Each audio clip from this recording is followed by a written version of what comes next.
အားလုံးပဲမင်္ဂလာပါခင်ဗျာကျွန်တော်တို့ရဲ့မြန်မာစတာပြိုင်ပွဲစီစဉ်ကိုကြည့်ရှုအားပေးကြတဲ့မိသားစုတွေအားလုံးကိုတည်င်းကောင်းတစ်ခုပေးခြင်းပါတယ်ခင်ဗျာအဲ့ဒီတည်င်းကတော့အရင်တစ်ပတ်ကနှုတ်ဆက်ထွက်ခွာသွားခဲ့ရတဲ့ပြိုင်ပွဲဝင်အယ်လီနီထွေးကိုဒိုင်နဦးရဲ့ဆုံးဖြတ်ချက်အရအယ်လီနီထွေးကိုပြန်ခေါ်ယူမဲ့တည်င်းပဲဖြစ်ပါတယ်ခင်ဗျာကဲဂုဏ်ယူပါတယ်ညီမလေးအယ်လီနီထွေးရှေ့ကိုကြွပေးပါဦးဂုဏ်ယူပါတယ်ညီမဒီပြိုင်ပွဲမှာဒိုင်နဦးရဲ့ဆုံးဖြတ်ချက်အရအယ်လီနီထွေးပြန်ပြီးတော့ပြိုင်ခွင့်ရမယ်ဆိုတော့ဒိုင်တွေကိုညီမအနေနဲ့ပြောချင်တာပြောပြပါဦးအခုလိုမျိုးပြန်ပြီးတော့ဆေးပေးရဲ့ဒီဒိုင်နိုကိုလည်းအရန်ကျေးဇူးတင်တယ်လို့ပြောချင်ပါတယ်ဆက်ပြီးတော့လည်းအကောင်းဆုံးဒီဆိုရှင်ပြန်သွားပါမယ်လို့ဒီညနေပြည်သက်တွေကို၎င်းဒီဒိုင်နိုကို၎င်းဒီကနေပြောချင်ပါတယ်ဆက်ပြီးတော့လည်းအားပေးကြပါအောင်ရှင်ကျေးဇူးတင်ပါတယ်ညီမကြီးခုတစ်ပတ်မှာမြန်မာစတားကပြိုင်ပွဲဝင်တွေအတွက်တချင်းသစ်နှစ်ပုတ်ချပေးထားပါတယ်အဲ့ဒီတချင်းသစ်နှစ်ပုတ်ထဲကညီမလေးရွေးချယ်ထားတဲ့တချင်းခေါင်းစဉ်နဲ့တေးဆရာအမီလေးသိချင်ပါတယ်ဟုတ်ကဲ့ပါslide LTT ရစထားတဲ့မျောလင်းချက်အမှားမပေးနဲ့ဆိုတဲ့တခြင်းလေးကိုရွေးချယ်ထားပါတယ်။အော်ဟုတ်ပြီဒီတခြင်းတွေကညီမငယ်အရန်ကြိုက်တဲ့တခြင်းအပိုက်လေးပေါ့ဆိုပြလို့ရမလား။ဟုတ်ပါတယ်အဲ့ဒီအပိုက်လေးကကြတော့အချင်းချင်းပြေးချပင်မေ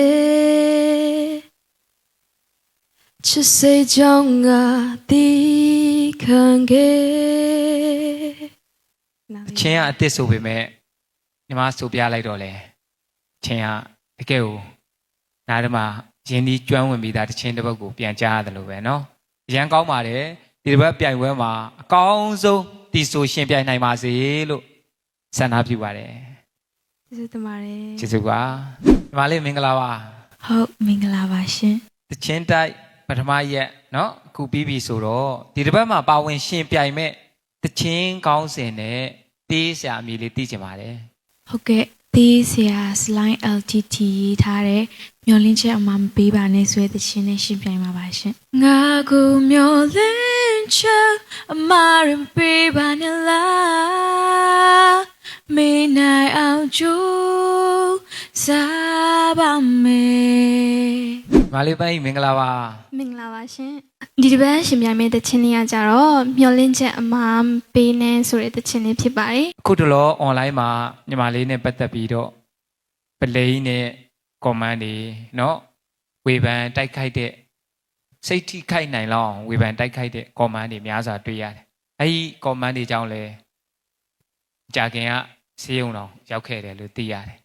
အခုဒီ comment တွေကြောင့်ဘယ်လိုထိခိုက်နေတာမှုတွေရှိလဲဘယ်လိုခံစားနေရတာလဲဒါလေးလည်းပြောပြပေးပါဦးဆက်ချင်းတော့ဘယ်ကြီးများတော့အဖြစ်တော့ comment တွေမကြည့်ဘူးပေါ့နော်ဒါပေမဲ့ကိုတချင်းဆိုတဲ့ live ကိုပြန်ကြည့်တဲ့အချိန်မှာဆိုတော့အဲ့ comment ကကြော်လို့မရဘူးလေအဲ့လိုမျိုးဆိုတော့တဖြည်းဖြည်းနဲ့comment ကြည့်ရင်စိတ်ကတော့မကောင်းဘူးပေါ့နော်လူတရားကိုဒီလိုမျိုးတိုက်ခိုက်တယ်ပို့ပြီးတော့စိတ်မကောင်းတာကြတော့ကိုယ့်ရဲ့ messenger chat box ထိလာပြီးပေါ့နော်အဲ့လိုမျိုးလွန်ကျူးကျူးအဆေးဆိုတဲ့သူတွေလည်းရှိရဲအများကြီးတခြားတိုင်းရင်းသားတွေရောလာပြီးတော့ဆဲကြတယ်လည်းရှိရဲအမေမလို့အဖေမလို့အဲ့လိုမျိုးလာဆဲသူတွေရှိရဲခါကြတော့အရင်များလာတဲ့ခါကြတော့စိတ်သက်ကြတွေပိုင်းပူပူရောက်လာတယ်ပေါ့နော်ဒါကြောင့်မလို့ဆေးရုံနဲ့သွားလိုက်ရပါတယ်အခက်ဒရိတ်လေးချိန်လိုက်ရတယ်ဒါပေမဲ့အကုန်လုံးကပေါ့နော်ဝိုင်းပြီးတော့ပြောပြကြတယ်ဒီက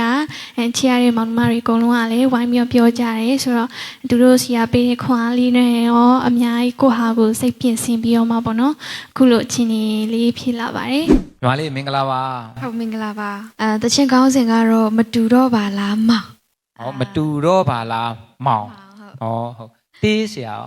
တေးကတော့ဆရာ slide LTT ပါပဲလို့ဩဟုတ်ကဲ့ဒီသချင်းကိုညီမရဲ့ပုံစံလေးဖြစ်အောင်လို့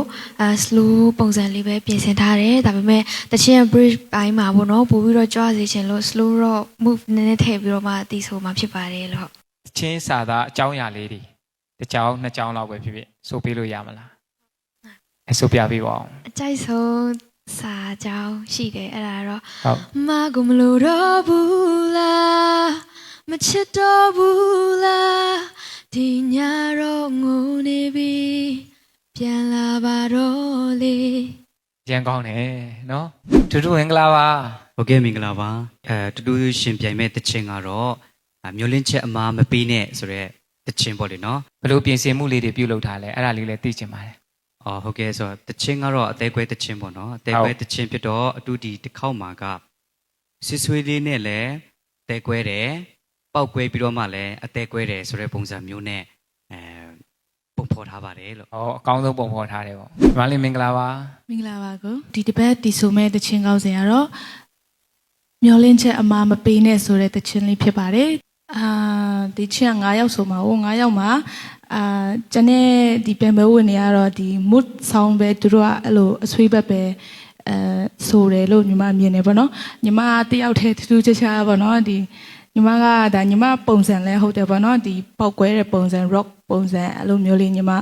အဲ့လိုဆိုချင်တာဖြစ်တဲ့အတွက်အဲ့လိုမျိုးလေးညီမပြင်ဆင်ထားပါတယ် ကောင်းတယ်ညီမလေးနဲ့ဒီ rock ပုံစံကလည်းတော်တော်လေးလိုက်ဖက်တယ်လို့ကိုအနေနဲ့တော့ခံစားမိတယ်ပေါ့နော်အဲ့တော့မင်္ဂလာပါ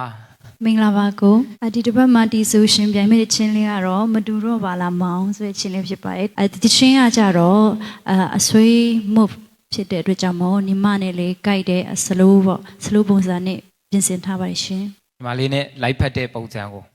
ရွေးချယ်ပြင်ဆင်ထားတယ်ပေါ့နောက်ဒီချင်းနဲ့လည်းညီမလေးအကောင်းဆုံး